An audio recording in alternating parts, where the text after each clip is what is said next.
आज का जो हमारा टॉपिक है वो क्या है, एक्वस ह्यूमर पाथवे। देखिए सबसे पहले एक्वस ह्यूमर प्रोड्यूस कहाँ पे होता है, आपके जो होती हैं आई के अंदर सीलरी बॉडीज पड़ी होती हैं। सीलरी बॉडीज के ऊपर क्या पड़ी होती है, आप उसकी नॉन पिगमेंटेड एपिथेलियम पड़ी होती है, जो जो बेसिकली क्या प्रोड्यूस करती है, एक्वस ह्यूमर को प्रोड्यूस करती है। अब सबसे पहले आपको आई की नॉटमी का पता होना चाहिए। आई की नॉटमी मैंने डिटेल में पहले बता चुका हूँ, इस वीडियो का लास्ट पर भी अटैच कर दूंगा। देखिए सबसे पहले उसने बोला ये सीलरी बॉडीज है। तो सिली बॉडीज में क्या होता है, उसने बोला है कि इसमें नॉन पिगमेंटेड एपिथेलियम होती है। सिली बॉडीज में क्या करती है, एक्वस ह्यूमर को प्रोड्यूस करती है।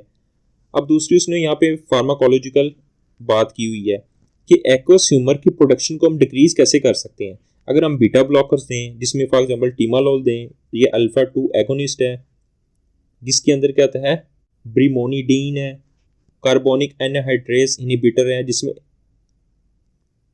असीटोजोलामाइड है। ये क्या करते हैं, आपकी एक्वस ह्यूमर के प्रोडक्शन को डिक्रीज करते हैं। लेकिन यहाँ पे देखें वो सिलरी बॉडीज क्या कर रही हैं, आपके एक्वस ह्यूमर को प्रोड्यूस कर रही हैं। यहाँ पे प्रोड्यूस होता है एक्वस ह्यूमर। उसके बाद एक्वस ह्यूमर प्रोड्यूस होने के बाद सिलरी बॉडीज के बाद कहाँ पे जाता है आपके, ये आपका लेंस है, ये आपका लेंस पड़ा हुआ है, ठीक है। अब आई की नॉटमी को यहाँ से डिस्कस करें। अब आई की नॉटमी मैंने बता दी, सिलरी बॉडीज में एक्वस ह्यूमर प्रोड्यूस हुआ, वो लेंस से होता हुआ कहाँ पे जाएगा, आपके पोस्टीरियर चैम्बर में। और पोस्टीरियर चैम्बर में क्या हो गए, फिर नेक्स्ट कहाँ पे जाएगा, आपके एंटीरियर चैम्बर में। अब एंटीरियर चैम्बर में देखें, यहाँ पे एंटीरियर चैम्बर में क्या होता है, ट्रेबिकुलर मैशवर्क पड़ा होता है।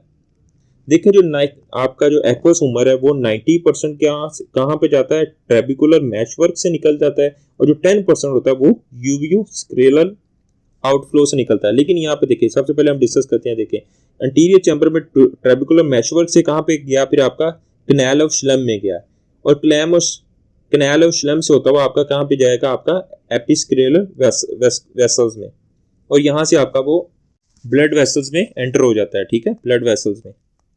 अब उसने यहाँ पे बात की हुई है थोड़ी ट्रेबिकुलर मैशवर्क की, यहाँ से ड्रेनेज है।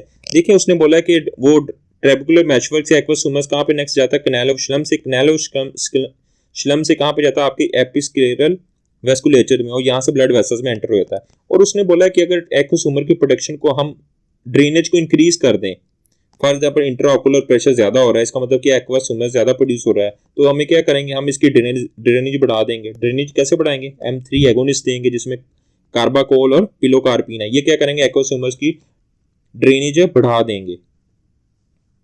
जो सेकंड उसने बात कर रहा है कि आपका जो नेक्स्ट जो 10% होता है वो क्या होता है, यूवियो स्क्लेरल से आपका ड्रेन होता है।